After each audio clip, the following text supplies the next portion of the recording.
ଚାହା ଚାହା ହେଉଛି ଏମିତି ଏକ ପାରମ୍ପରିକ ପାନୀୟ ଯେ ଯାହାକୁ ବହୁତ କମ୍ ଲୋକ ନାପସନ୍ଦ କରୁଥିବେ।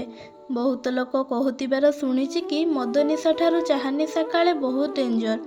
କ'ଣ ପାଇଁ କୁହନ୍ତି କିନ୍ତୁ ଜାଣିନି, କିନ୍ତୁ କହୁଥିବାର ଶୁଣିଛି। ମୋର ବି ଚାହା ପିଇବାର ସେମିତି କିଛି ଖରାପ ଅଭ୍ୟାସ ନାହିଁ। କେତେବେଳେ କେମିତି କେଉଁଠି ମିଳିଗଲେ ଟିକିଏ ପିଇଦିଏ।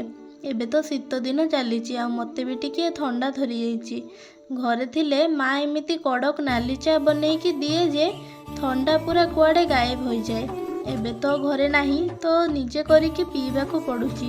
ମୁଁ ଯେବେ ବି ଚା ବନାଏ ମୋତେ କାହିଁକି କେଜାଣି ମୋ ଅଜାଙ୍କ କଥା ଭାରି ମନେ ପଡ଼ିଯାଏ। ମୋ ଅଜାଙ୍କର ଡେଲି ସକାଳେ ସନ୍ଧ୍ୟା ଚା ଟିକିଏ ଦରକାର। ଚା ଯଦି ନହେବ ସେ ମୋ ଆଈ ସହ ଝଗଡ଼ା କରିଦେବେ। ଆଉ ମୁଁ ତ ଥାଏ ନିଆଁରେ ଟିକିଏ ଘିଅ ଢାଳିବାକୁ।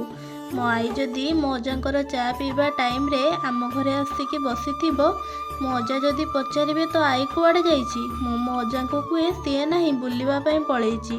ମୋ ଆଈ ସିଆଡ଼େ ମୋତେ କହୁଥିବ ୟାର ତ କିଛି କାମ ନାହିଁ, ଖାଲି ଖାଲିଟାରେ ଗାଳି ଶୁଣା କାମ ଗୁଡ଼ା କରୁଛି।